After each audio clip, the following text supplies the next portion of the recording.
Imagina se nós vivêssemos em um mundo onde tudo o que aconteceu pudesse sumir, pudesse esquecer. Imagina viver num mundo onde nós não pudéssemos nos lembrar de nada que já aconteceu, de nada que já se passou. Imagina se de repente a nossa memória pudesse apagar tudo o que aprendemos. É para isso que existe o Revisando os Assuntos e é isso que nós vamos fazer na nossa aula de hoje. Vem comigo para essa aula, vem!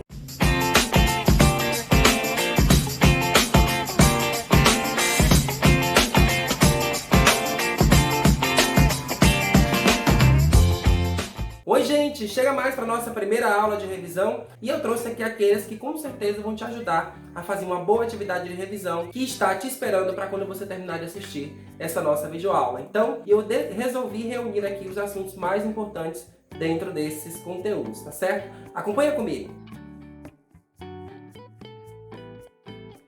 Primeiro que é importante lembrar o conceito de território, que nada mais é do que um espaço delimitado ali por um grupo de pessoas ou por uma certa comunidade, mas para que este espaço seja delimitado, as pessoas que vão conviver nele deverão criar regras para poder dar uma certa organizada.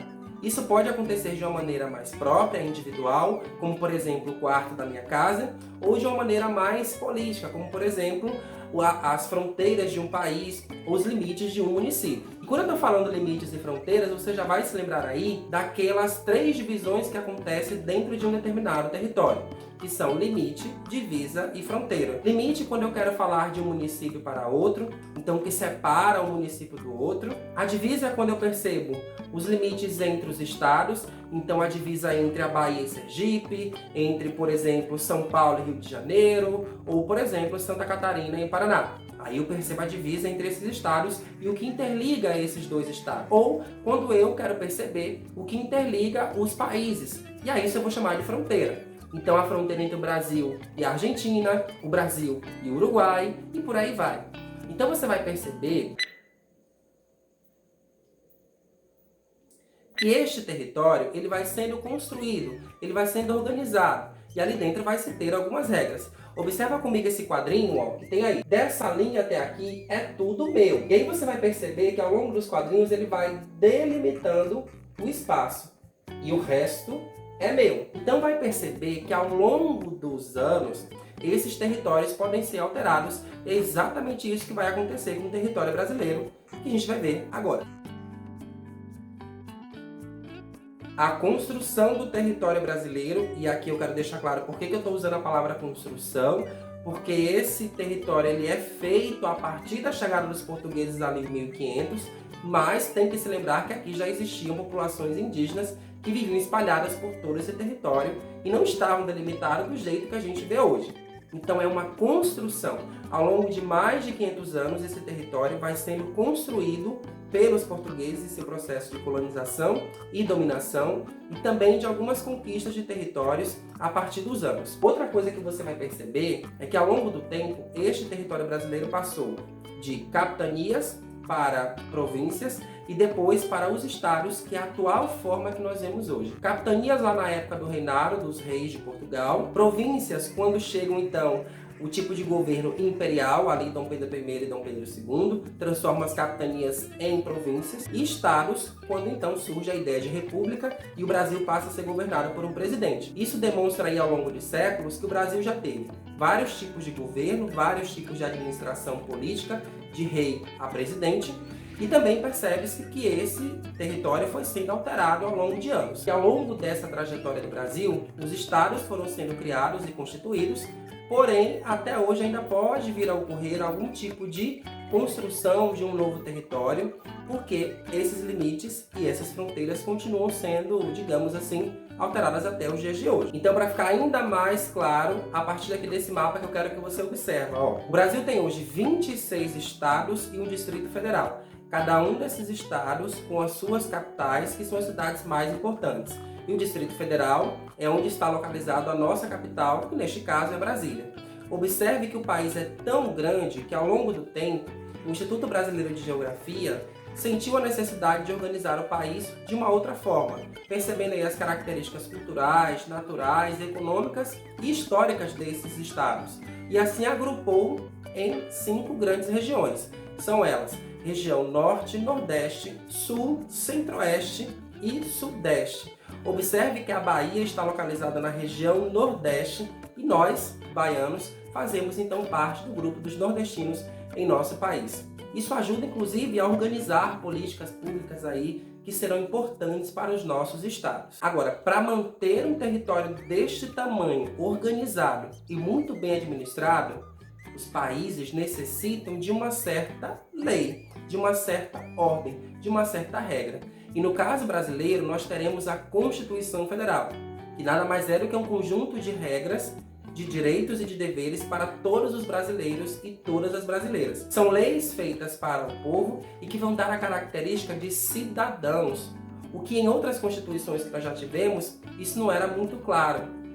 Nessa Constituição Federal, os brasileiros têm muitos direitos que em outras não tinham, como por exemplo, educação, saúde, moradia, alimentação, e em outras constituições, em outras leis que o país já teve, isso não tinha.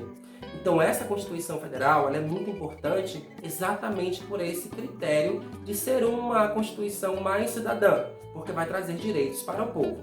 E ela está organizada a partir de um sistema de governo que é o que rege o nosso país. Vamos aí. Esse sistema de governo que eu estou falando é a República. E dentro da República existe uma forma de governar, que neste caso é a democracia. O governo brasileiro, a República Brasileira, ela é democrática. E o que é que isso significa? Que todos os brasileiros e brasileiras têm o direito de participar de qualquer decisão política, por exemplo. Nós temos a possibilidade de ter liberdades e garantias para todas e todos. Agora, entenda que essa liberdade tem a ver com o direito. É claro que eu disse até na nossa última aula que o meu direito termina quando o do outro começa. Então é uma liberdade, são direitos, mas que dentro disso é preciso ter respeito e igualdade entre todos. Então não é porque uma democracia nós temos mais liberdades que a gente vai sair por aí fazendo o que a gente bem entende. Não é assim que funciona. Por isso que existe a Constituição, para nos dar direitos e ao mesmo tempo deveres. Porque assim se torna o nosso sistema político mais igualitário.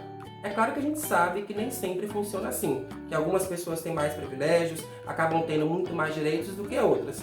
Porém, a forma que organiza todo este governo brasileiro, não importa se é presidente, se é prefeito, se é governador, é a democracia.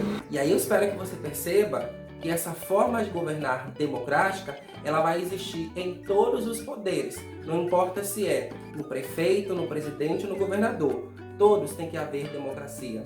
E para que isso aconteça, é necessário que nós conheçamos muito bem os nossos direitos e os nossos deveres. E aqui aparecem alguns desses direitos que todos nós temos e eu quero que você acompanhe aí agora comigo na tela.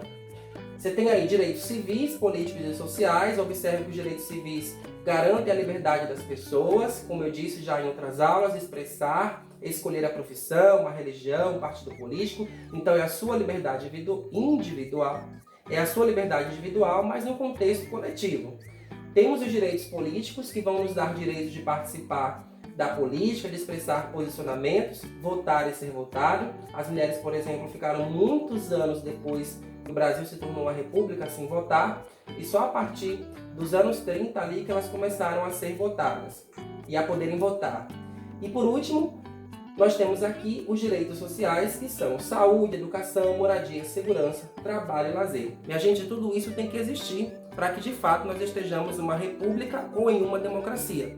Agora, quem vai ajudar a deixar isso muito mais organizado é uma relação entre os três poderes da República. E os três poderes da República são poder legislativo, poder executivo e poder judiciário. Traduzindo aqui, o que faz então o poder executivo?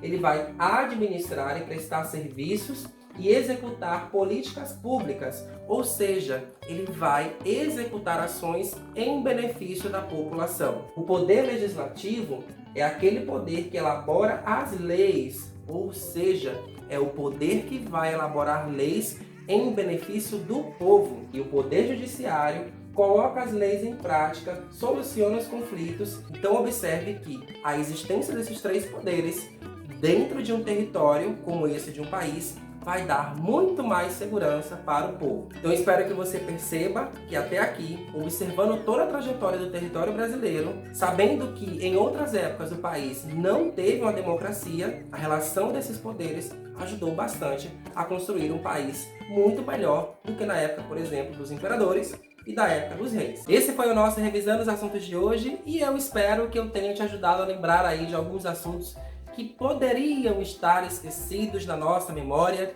E logo mais a gente se encontra para poder vermos os assuntos, agora sim numa atividade de revisão, onde nós veremos aí alguns desses assuntos que foram tratados aqui. Então, minha gente, espero que você tenha gostado dessa aula e a gente se encontra logo mais, tá certo? Beijo grande e até a próxima. Tchau!